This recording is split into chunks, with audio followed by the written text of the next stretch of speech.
கேரட்டை வச்சு இது மாதிரி ஒரு மில்க் ஷேக் கண்டிப்பாக செஞ்சு பாருங்கள். ரொம்ப ரொம்ப டேஸ்டி மற்றும் ஹெல்த்தியான மில்க் ஷேக். நம்ம வீட்டு குட்டிங்களுக்கெலாம் ரொம்ப பிடிக்கும். ஏன்னா கேரட்டை வச்சு நம்ம பொரியலோ கூட்டோ அது மாதிரி வச்சு கொடுத்தோம்னா சாப்பிட மாட்டாங்க. இது மாதிரி மில்க் ஷேக் செஞ்சு கொடுத்தா கண்டிப்பாக சாப்பிடுவாங்க. வாங்க வீடியோவில் போய் பார்க்கலாம் எப்படி செய்யலாம்னு சொல்லிட்டு. இதுக்கு இன்றைக்கி நான் 4 கேரட் எடுத்துட்டேன்.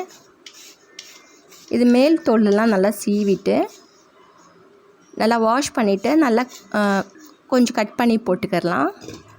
இப்போ ஒரு குக்கரில் வந்து நான் இதோட கட் பண்ணி சேர்த்துட்டு ஒரு 12 பாதாம் 12 முந்திரி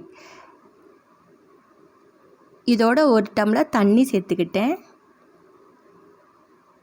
இப்போ நம்ம வந்து குக்கரை அடுப்பில் வச்சுட்டு ஒரு 3 விசில் வச்சு எடுத்துடலாம்.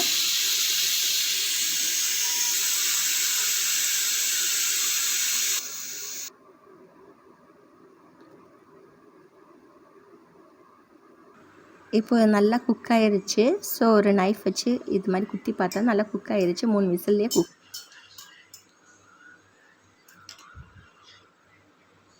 இப்போ பாருங்கள் நல்லா வந்து வெந்துருச்சுனால நல்லா தோல் வந்து ஈஸியாக எடுத்துகிட்டு வந்துடும். இப்போ இதை ஆறிட்ட பின்னாடி நம்ம மிக்ஸி ஜாரில் சேர்த்துக்கலாம். நான் தண்ணியை கூட வேஸ்ட் பண்ணாமல் அதிலே சேர்த்துக்கிட்டேன். அதோட சீனி சுகர் வந்து ஒரு 4 டேபிள் ஸ்பூன் சேர்த்துக்கிட்டேன். சர்க்கரை அவங்கவுங்க விருப்பத்துக்கு ஏற்றாப்புல சேர்த்துக்கலாம். இப்போ இதை நல்லா அரைச்சிட்டு வந்தாச்சு. அதோட ஒரு மிக்சிங் பவுலில் சேர்த்துக்கிட்டேன். ஃப்ரெண்ட்ஸ், இது வரைக்கும் நம்ம சேனலை சப்ஸ்கிரைப் பண்ணலாம், சப்ஸ்கிரைப் பண்ணி வச்சுக்கோங்க. ஃப்ரெண்ட்ஸ், வீடியோ பிடிச்சா லைக் பண்ணுங்கள். இது காய்ச்சி ஆற வச்ச பால் ஒரு 1/2 லிட்டர் பால் வந்து நான் ஃப்ரிட்ஜில் ஏற்கனவே நல்லா சில் டவுன் பண்ண வச்சுட்டேன். ஒரு 2 மணி நேரம் வந்து கூல் பண்ண வச்சுட்ட பின்னாடி இதோடு சேர்த்துக்கிட்டேன்.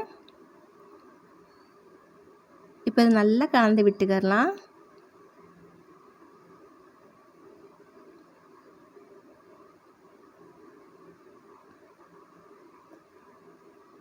அதோட வெயிலுக்கு ரொம்ப வந்து நல்லா சூட தணிக்கிறது மாதிரி நல்லா கூலிங்கான சப்ஜா விதைகளையும் சேர்த்தாச்சு. ஒரு 2 டேபிள் ஸ்பூன் சப்ஜா விதையை ஒரு 15 நிமிஷத்துக்கு முன்னாடி தண்ணி ஊற்றி நல்லா ஊற வச்சுட்டேன்.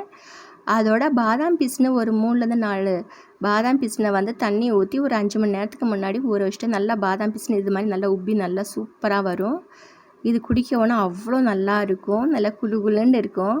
நல்லா சூடான வெயிலுக்கு இது மாதிரி கண்டிப்பாக நீங்களும் ட்ரை பண்ணுங்கள். இப்போ இது எல்லாத்தையும் நல்லா மிக்ஸ் கொடுத்துட்டு ஐஸ் கட்டி இதோட சேர்த்தோம்னா ஒன்றா அல்டிமேட்டாக இருக்கும் இல்லையா? ஸோ இது நல்லா மிக்ஸ் பண்ணிவிட்டு இது சர்வ் பண்ண வேண்டியதான். ஸ்கூல் விட்டு வர்ற குழந்தைங்களுக்கு, வீட்டுக்கு யாராவது திடீர்னு கெஸ்ட்டு வந்துட்டாங்க, அது மாதிரி செஞ்சு கொடுத்தீங்கன்னா ரொம்ப விருப்பமாக சாப்பிடுவாங்க.